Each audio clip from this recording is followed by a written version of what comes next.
Hey, what's up? My name's Coach Nick. This is Coach Sam. We're Sportside Atlanta, and we're here to talk about anticipation timing.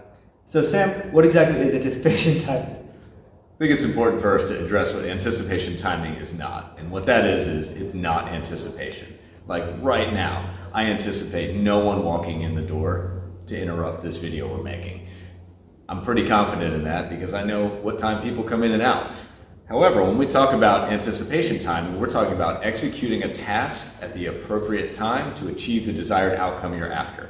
So, for example, in baseball, anticipation timing may be swinging and hitting the ball at the appropriate time. If you swing too early, you're going to miss. If you swing too late, you're going to miss. If you don't swing at all, it's either a strike or a ball. It's doing the appropriate task at the right time, and that is the key to optimizing your performance. Awesome. I love to hear that. So, where do you draw the distinction between anticipation and anticipation timing? So we know that anticipation timing has that timing component, whereas anticipation timing doesn't, or anticipation itself doesn't necessarily have any of that reactive piece. But how exactly would you define anticipation versus anticipation timing? So the way I like to look at that is in two different ways. I'm going to give you a sports example first, and we're going to use my new favorite sport, pickleball. So better pickleball players study tape, they watch how their opponents move, and they can anticipate where the ball might end up coming from their opponent. So for example, if you're dictating a point, you might move your opponent on purpose to a certain part of the court, and you will then force them to hit the ball right where you think they're going to hit it. That is anticipation. That's also controlling the point. The anticipation timing piece is that when that ball is hit where you think it's going to be, you correctly time your swing, paddle, meet ball at the right time so you can put the ball where you want to put it and get your opponent back on the run. So there's two examples there. Anticipation, meaning you knew where the opponent was going to hit the ball because you're helping to drive them there. Anticipation timing piece of that is you swinging or taking your paddle back and meeting the ball at the appropriate time to either win the point or get your opponent on the run. The other way we can think about that is for folks who are not athletes. When you're driving your car, you're making a left-hand turn across traffic. If you try to anticipate, meaning sort of guess when cars won't be there as you're trying to make that left turn as cars are zipping this way, you might anticipate that wrong and you'll end up crashing into that car. If instead we look at anticipation timing, we are going to correctly get ourselves between the traffic to make that left turn safely through the intersection. So one, anticipation is really hard to do when you're driving because it's hard to predict what the other drivers are doing. So what we want to do is visualize, process, and react to the cars coming so we can execute anticipation timing, the appropriate task to get us through traffic. That's awesome. So I like the way you brought that back, is that the see, react, and then anticipation timing after that. So bringing up the idea of it's not I know what's going to happen before it happens. That's the anticipation part, is where I expect what's going to happen before it happens, right? Anticipation timing is once that stimulus has happened, how do I time what I'm going to do to make sure that I'm in the right place at the right time? Hold on. So Nick, think about your sports, right? Yes. Mostly hand-to-hand combat sports in some fashion, right? Absolutely, yeah. A lot of times you can dance your opponent in whatever way you want to dance them, and you can anticipate their movement, right? Yep. Cool. So you anticipate where they might swing or kick or throw or whatever. Right.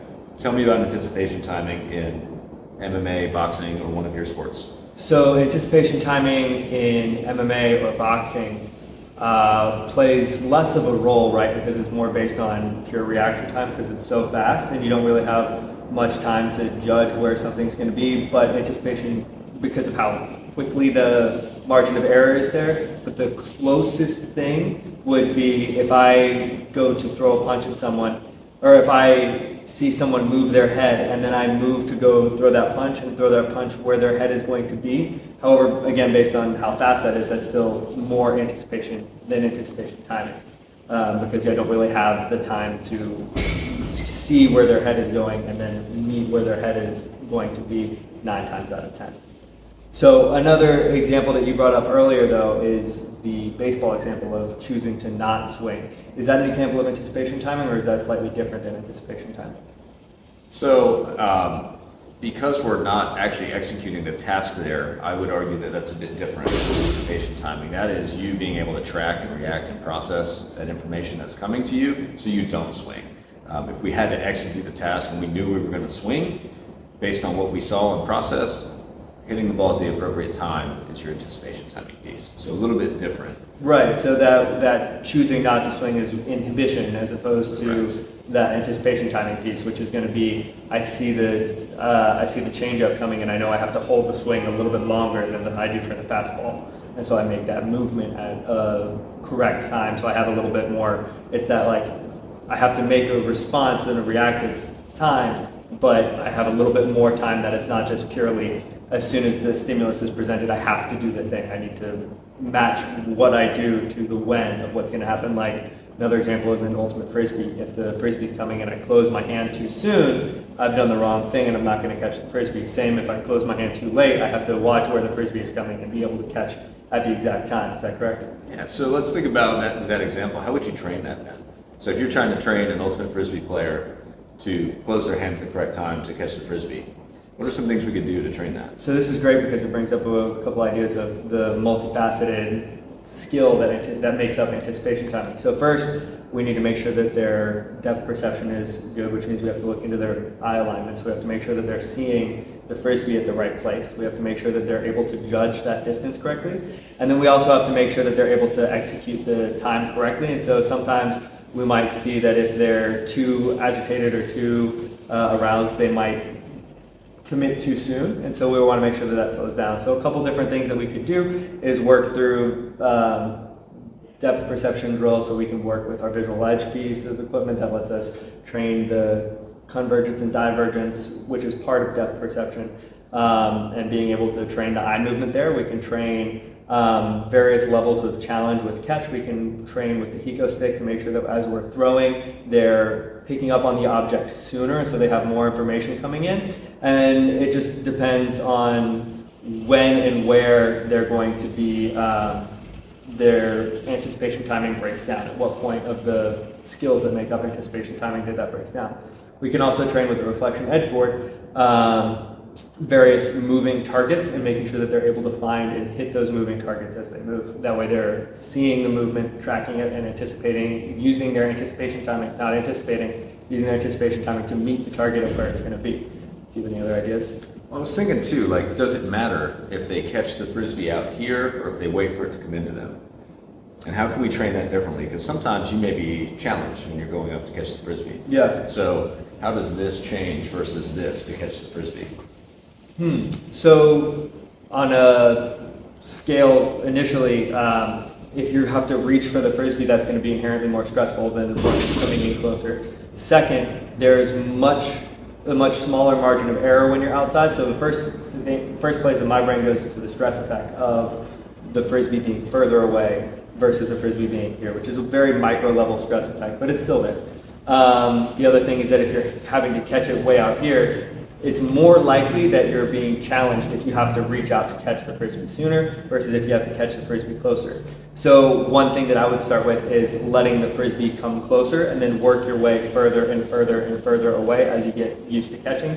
And again, we can do this with a couple different implements that we have. The other thing is that as you're further away, you have to rely more on one hand if I'm reaching with one hand as opposed to reaching with both hands.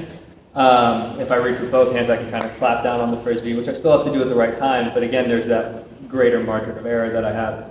And so like squeezing the glove in baseball. Exactly, right? yes. Catching a pop fly, if you squeeze the glove too early, ball hits and drops. Correct. If you squeeze the glove too late, ball hits and drops, get your gloves open. So the timing there too is the same. Exactly, yeah. But as it comes closer, you can kind of use your body to catch the frisbee as well, so you can kind of rely on that piece instead of the anticipation timing. So being able to make sure that their visual acuity is on point, making sure that they're able to converge and diverge effectively to maintain eye contact with bird, maintain their focus on the frisbee as it comes closer.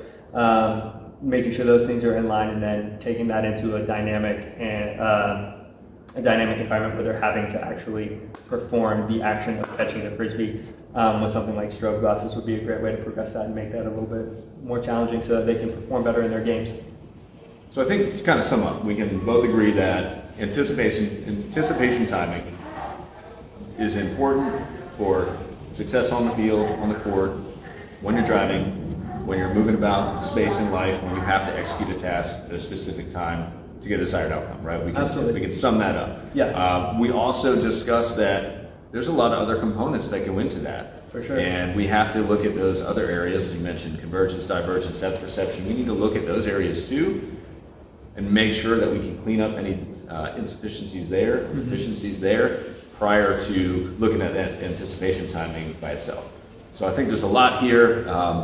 We've covered a lot today, given you some ideas for training. We've given you background on anticipation timing, and we've also told you that it's not anticipation. So what you can anticipate is seeing more videos like this from us, so you can learn a little bit about vision and how we train vision specifically for sports. Thanks for your time today. If you're interested in learning more about what we do, you can check out our website, sportssight, S-I-G-H-T, Atlanta.com. If you're interested in training with us, there's an online form you can fill out there, and that'll come straight to us, and we'll get back to you within 24 hours. Thanks for watching. See y'all.